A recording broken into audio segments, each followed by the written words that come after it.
Well, we're up to video number 6, and the design is progressing okay. So I've been working on refining the radius rods and the steering linkage.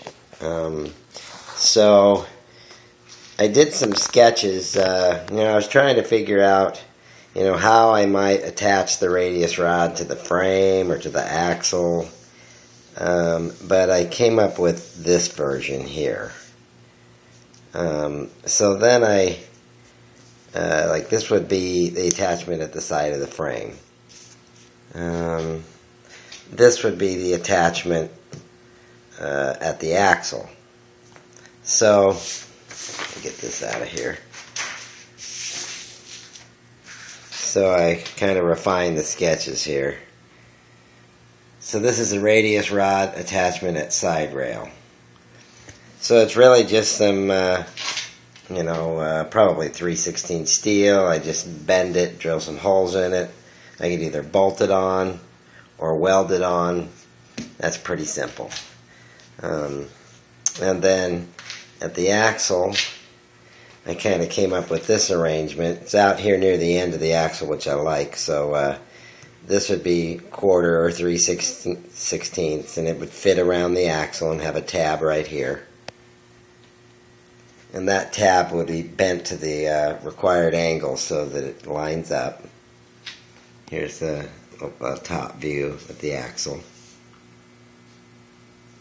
So then I drew it out full size here. Let me get rid of these. Okay, so here's the full-size arrangement. An earlier version was over here, but now I've moved it over here and it's longer.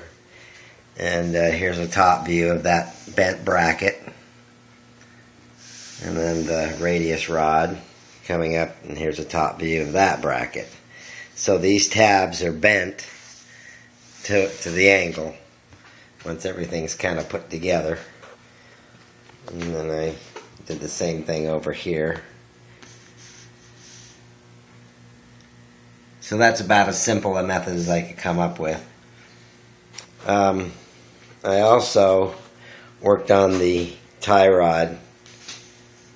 This, let me see here. So this is the, here's the steering shaft. And here's the tie rods coming in from the spindle bracket.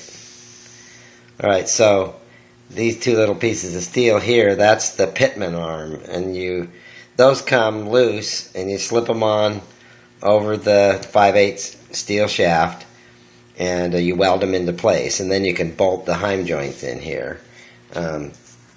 This is kind of what it looks like in ISO. So here's the shaft coming through, here's the pitman arm tabs, and then they capture the heim joints, and these are welded onto the shaft. So that's what you're seeing here.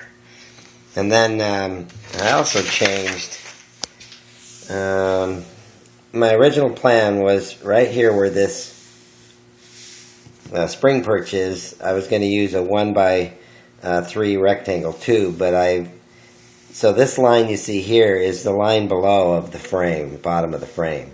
Now at the height of the spring perch, I've got a piece of 1/4 inch steel plate, 3 inches tall, and the width of the frame. And then you'll see it better in another view I've drawn, but this is a top view of an 1/8 inch steel bracket that I would bend, weld to the top of this, and then it would carry the end of the steering shaft. Right here you can see a little bronze bushing. So that would support it. It would be drilled at an angle through that 1/8 inch steel, and then a little bushing. So on the other side of this board here, I have I've been working on the side view. Shows this a little better. So yeah, this is pretty good. I'm pleased with how this is coming out. These brackets will be fairly easy to make. I haven't shown the pedals here, but I haven't got there yet. So Alright, I'm going to flip this board over so you can see the refinements to the side view. Okay, so here's what I've done to the side view that supports what you just saw on the top view or the plan view. So let's see. Right there you can see, right there, the radius rod. So there's that bracket. There's the radius rod. And then this is the axle, that's at the height. And then there's the bracket for that'll be welded to the axle. So that, I think that looks alright. Certainly something I can make. And then now you can see how I changed this arrangement here. This was going to be a 1x3 rectangle tube, but I've taken that away and I've welded in, I'm going to weld in a 1/4 inch steel plate, and then this is that 1/8 inch bracket that I would bend around. The whole idea of bending it is to get this angle. Whatever this angle of this steering shaft is, that's what that angle will be. And then I'll just keep finessing the piece of steel until I can weld it top and bottom. There's the little bushing right there. And then there's the 1/4 inch steel plate. Okay, these are what the pitman arms look like. They're little bent tabs that you buy from Isuzu USA. There's the heim joints, one pointing in each direction, and then a bolt through. These get welded. They come loose, but once you determine where you want them on the shaft, you weld them on. And they work great. So that's the main thing there, is that I've established the brackets and this bracket and arrangement. One thing, though, I'm not particularly wild about is right here is the location of the connection out at the spindle arm, and so this is not quite lined up on the same plane as I'd like.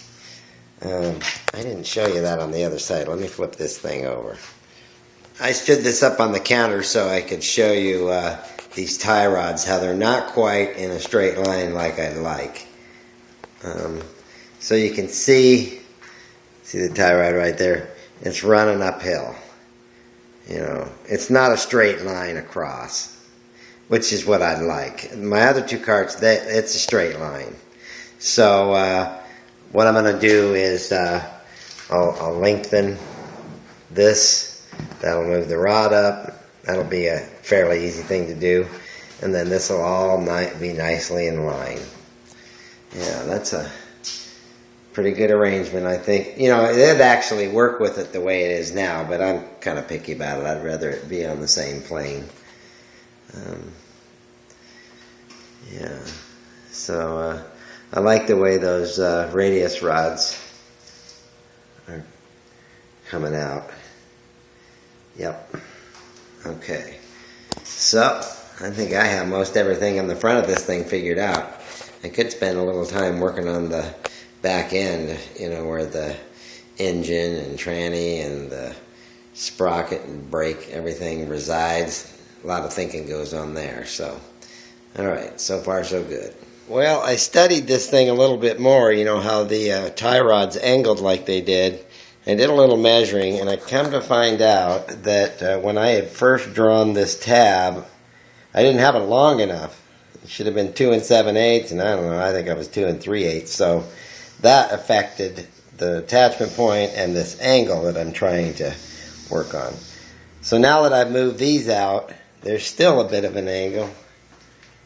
You can see right here, you know, that'll certainly work. And when I weld on these pitman arms, I can move them down a little bit. And I think bring that right in line. Or I could still add a little bit of length to this. But I like them in a straight line. But these are certainly close enough that they'd work. So that was nice to find that little issue. So I'm closer. I might be able to finesse it when I finally put the cart together. I can get those lined up just right. Okay. So I decided that I'd start working on the body lines and the layout of certain key spaces, mainly so I could get to figuring out how the engine and sprocket might go in there. So as I've been working on this thing, I've done quite a bit of work on it since the last time. I decided that I had to make some decisions, and it's all based on the fact that a full-size car doesn't scale to a Cyclekart dimension. So I landed on a couple of measurements that are different than I was originally thinking. For one, I established 24 as the width of the body at the widest location. Then I also laid in all the cross rails. Here's the rear. This is the 1x3 cross rail. It's 4 inches ahead of the axle. Leaves room for the sprocket. And in this version, I'm hoping I can get these 1x3 rectangle tubes shaped to this radius. I think the guy that bends my metal has the right dies for it. And then I worked on the front here. I drew in the tie rods and that little bracket that holds the bearing, and here's the inside end of the frame. There's the perch and the spring. So then I decided, okay, let's get serious here and lay out the two important dimensions, and that's the 27 inches to get in and out of it. So I meant, these are measurements off my other cards. So from the back of the seat, so you'll notice that that's a 1x3 steel cross rail, but this right here is the seat back, 3/4 seat back, maybe 1/2 inch. Anyway, from the back of the seat to the front of the cowl, 27 inches. So with that measurement, just about anybody can get in and out of the cart. The other important measurement to me, because I wanted to be able to reach the pedals, and that's 45 inches from the seat back to the face of the pedal. And that's identical on both my carts. I put a 2-inch seat back or seat pad in it, so that makes it 43 from the face of the seat to the face of the pedal, or 45 from the face of the pedal to the back of the seat. There's the face of the seat. So then I'm looking at this thing and I'm going, well, what the heck is going on here? There's 10 inches here. From the back of this frame inside to the face of the pedal is 10 inches. On my other carts, the monocar is 6 and the Ford is 5, maybe a little less. So I'm thinking, well, shoot, I got this car way too long. I don't need all that extra space. And really, the reason that's there is because this drawing here is scaled to the real car. As far as this distance, the 37. Well, for most of Cyclekarts are around 30 right here, maybe 32. So that's why I've got 10 inches going on here. Now, I like the look of this body, but Cyclekarts, if you want them to perform well, you want to keep the weight down. So if I shortened it, say 4 or 5 inches, and just scoot everything over, so it'd give it a little bit different look. It'd have a stubbier nose, which is really the way Cyclekarts look. But I can't really take it out of here, because my experience is with this kind of tail and the way that swoops down, I'll run out of space real fast. I'll probably cut a hole in the top of this anyway, just so the engine can breathe. That seems to be the common way of doing it nowadays, is don't cover it up, because they just get overheated and vapor lock on you. So, shoot, I got a decision to make about this. So what I could do is I could put this on my light box and just establish, some new lines, and keep everything back here the same, and just kind of scrunch this up and see how it would look. Shoot, that would make for a 98-inch, 99-inch Cyclekart, which would be the shortest one that I would own.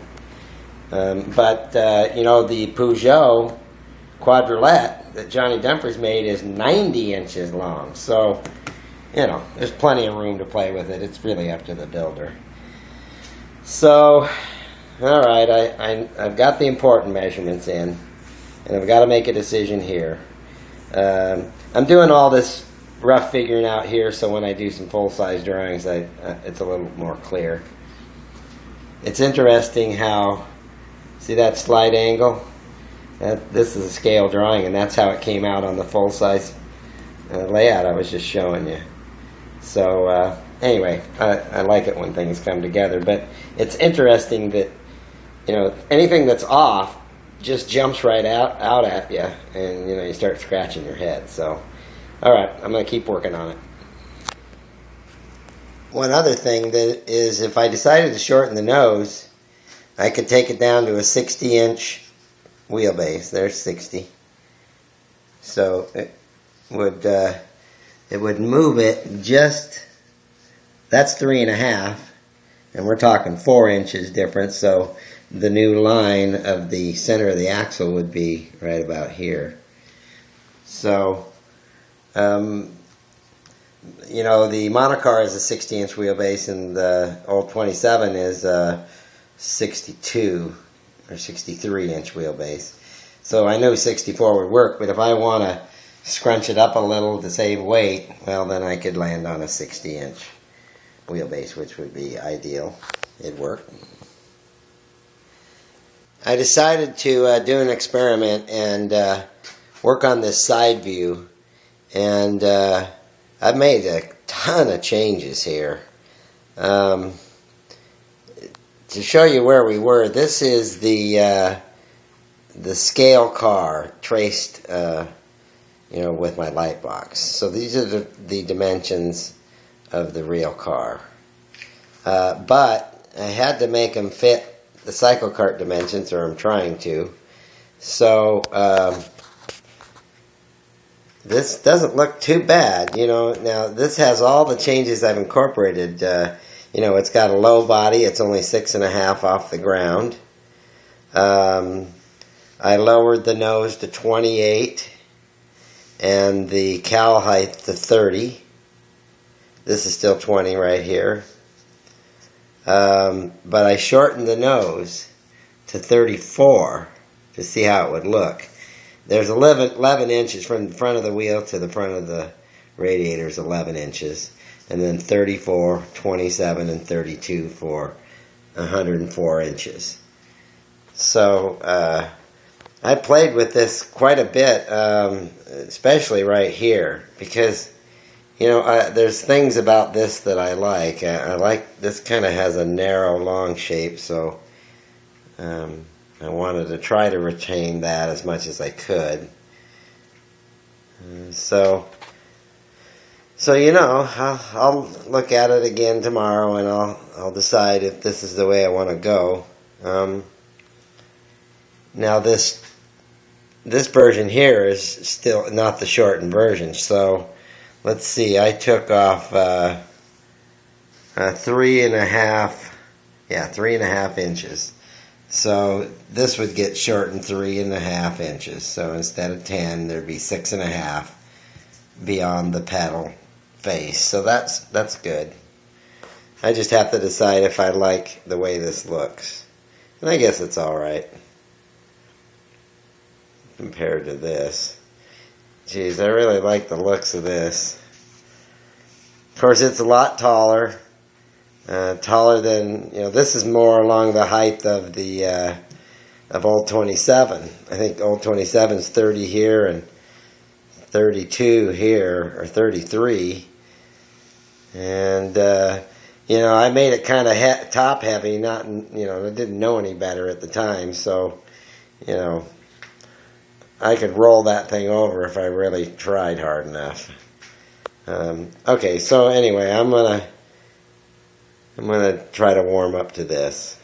Doesn't look too bad. It ought to be fast and stable. It sure is low. Okay. I've decided for the time being I'm going to go with this version. I think it looks all right, and I've warmed up to it. So I was pondering here what I better get working on next, and you know, I've done a side view and a front view and a top view of everything that's going on here in the front, but I haven't really addressed what's going on back here with the engine and the axle and sprocket and brake and everything. So what I decided to do was work on a rear view from here back. You know, that what guided me in that size was the piece of hardboard that I have here. So let me show you what I got going. Okay. So I'm going to stack the frame right here so that this remains at 11 inches. This is the 6.5 or so off the ground right here. So that'll make for a nice low frame. But as I was starting to draw this thing, let me get this sketch here.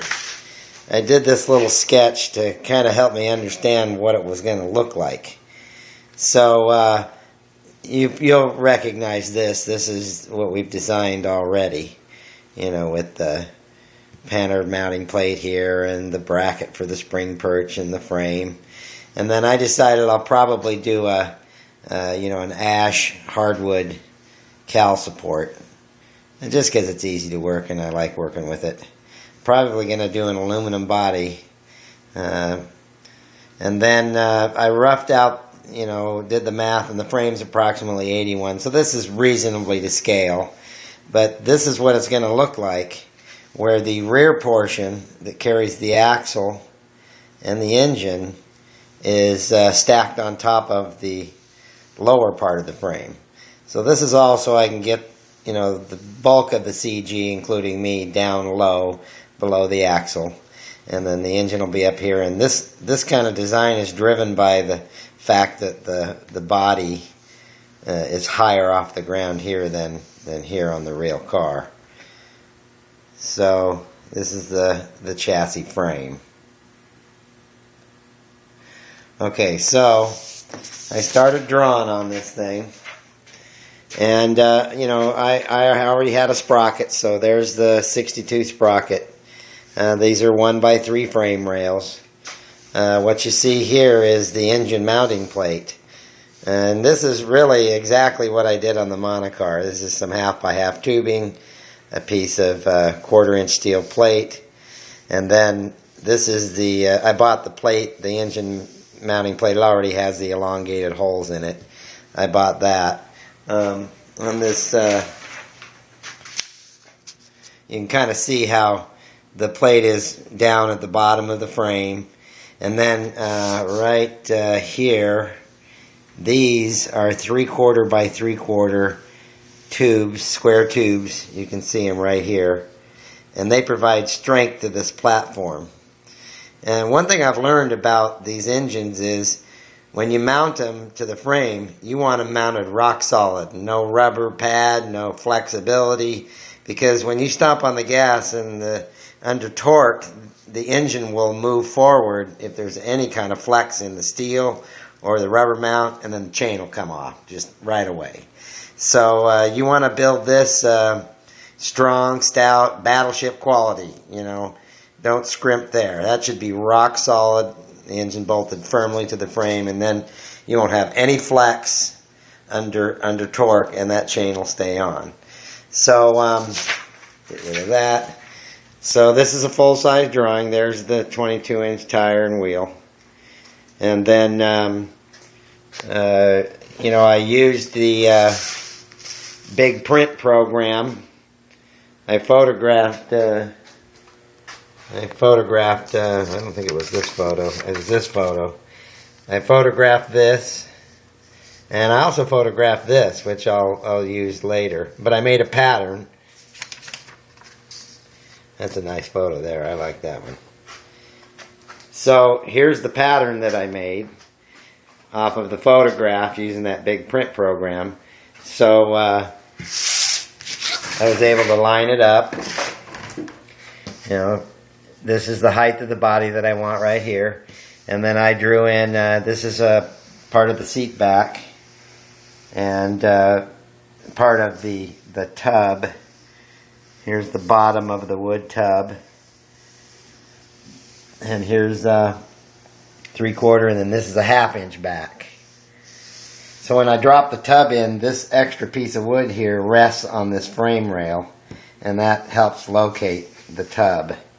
So then I drew in the pad. This whole thing here, I used a 1/2-inch plywood to make this little deck. And then it's recessed 1/2 inch all the way around, so when put the pad on and wrap the fabric can come around and staple all the way around. So that's 4 inches, 1 inch of wood deck, 3 inches of foam, and that's the rear shock absorber. And by the time you sit on that for a couple of minutes, it squishes down. So I'm sitting right about even with the frame when I'm driving. So here's the 1-inch axle. Here's the sprocket. I only have a 1/4 inch there. That should maybe be a 1/2 inch, but even at a 1/4 it'd work. And you can see how the frame stops here and then stacks up. That's this spot right here. That's what you see right there, where the frame. So that'll be welded. And then I determined that from the center of the axle to the end of the frame would be 19 inches. I still have to figure out where this body will end, but in scale, that's where it comes out. So you can kind of see how that looks. So this is part of the cockpit here, where you get in on the side. The next thing I'm going to do is I'm going to set. I have Brian's motor. It's a clone motor, but it's close enough. I'm going to set it up on here and see how it looks. Alright, let's check that out. Alright, so I've set the motor up on here to see if it looks like it's going to clear. So plenty of room here, it appears, from a side view, from the end to here. And then what I did was I've got it lined up with the mounting plate. That's pretty close. So let's see from a height standpoint if the cover will clear it. Yep, it appears that it will. So seems to be enough room here, at least from a side view. So that's encouraging. Now, because this frame tapers right here and here, I'll find out later when I work on the full-size view if we're going to get cramped right here. I don't think so, but you never know. But I'm happy that from a side view, the height of the body is good. This is one of the clone motors. The Honda pretty much is the same overall girth.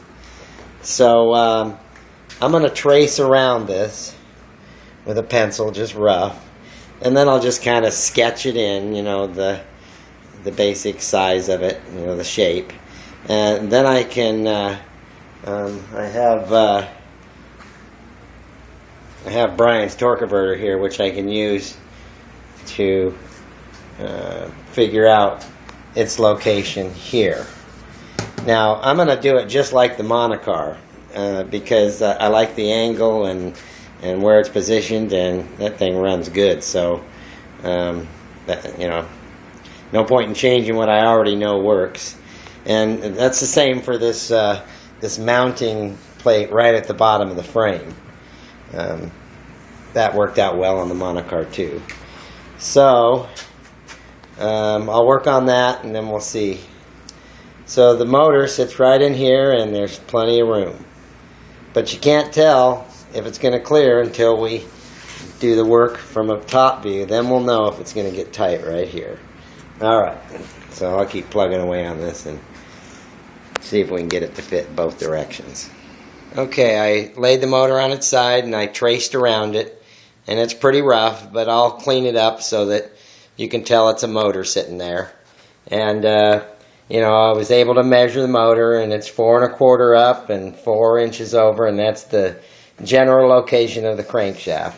So I can use the torque converter here. Let's see here if I can do this. So it's going to be more or less like that. I'll put it on the engine and I'll check the angle, and then I'll figure out a way to trace this shape, and then I'll use, draw some circles. So that'll look to be correct and in the correct location. So little by little, it's coming together. So I'm happy with this view anyway. Looks like it's going to work. So I put the torque converter on the side of the motor, put in a couple of bolts, and I'm using this angle bevel tool here to get that angle right. That looks pretty good. And then I'll transfer that over here onto the drawing. I'll line it up with the plate. And then that will be the angle of the torque converter once I play around with it just a little bit more. So I know that'll be correct. Alright, little by little. Okay, I think I've finished up with the design work from a side view in the rear. I got the motor drawn in there, I got the torque converter, the chain, the sprocket, got the seat in there, got the rear cover. I mean, it's all looking like it's going to fit pretty good, so I'm happy with that. I'll show you a little more detail here. So there's a seat back and a seat cushion, a tire, 275/17. Then there's a 3-inch cushion with a 1-inch seat base. There's the bottom of the wood tub. And you can see how the wood tub will rest right here on this frame member, so that'll help locate it. Number 35 chain with a 62 sprocket. A 1x3 rectangle tube thin wall frame. 62 sprocket. So with a 12-tooth sprocket here and a 62 sprocket here, 12 divided into 60 goes 5 times, so that's 5-to-1 ratio. And 5-to-1 ratio with a Honda GX 200 that's spinning 4,000 to 5,000, shoot, that thing will do 45 to 50 miles an hour, so it's pretty hot. Let's see what else we got here. So the mounting plate right here, that I bought that. But it was only 1/8 inch and it was kind of thin, so I had to, and it flexed, so I had to put some 3/4 steel bracing in here. The platform is built out of a 1/2 by 1/2 square tubing with a 1/4 inch steel plate, so that's rock solid. And then here's the rear cover, Honda GX 200 or the clone, torque converter. So I laid that motor on the side and traced around it, and then I stood the motor up and just kind of eyeballed it while I kind of sketched it in so it'll look more realistic. But all in all, I'm pretty happy with this side view. Looks like it's gonna work all right. Like I was saying earlier, I need to work on the top rear view now, but it's looking pretty encouraging. So anyway, that's what I'm going to work on next. One thing I forgot to mention was on this drawing I didn't lay in the disc brake or the caliper. And with this step frame, I think I'm going to end up using a go-kart, a hydraulic brake disc, brake caliper, because then I can have a flexible hydraulic line, because with the hard line straight rod, it's going to be way up too high. It's going to be up here, where I sit, and normally it'd be right down here following the bottom of the frame. But with the step design, I just can't do that. So I'm going to do some research, and I'm going to buy a hydraulic brake caliper and a disc. They sell them for go-karts. And then it can be a flexible line coming from the pedal that can follow the bottom of the, come up and then curve up. So it certainly doesn't need a hydraulic brake, but I'll find one, and then that'll solve my issue with the brake rod being up too high with the step frame. So I forgot to mention that. And I didn't draw it in, but once I get a disc brake set up and I understand what it looks like and how I'm going to route it, then I'll draw it in. Okay, I think this will conclude the 6th video in the series. And we're still not there yet. You know, I'm kind of picky, so I like to keep working on it till I'm happy with everything. So, all right, we'll get started on a new video here directly.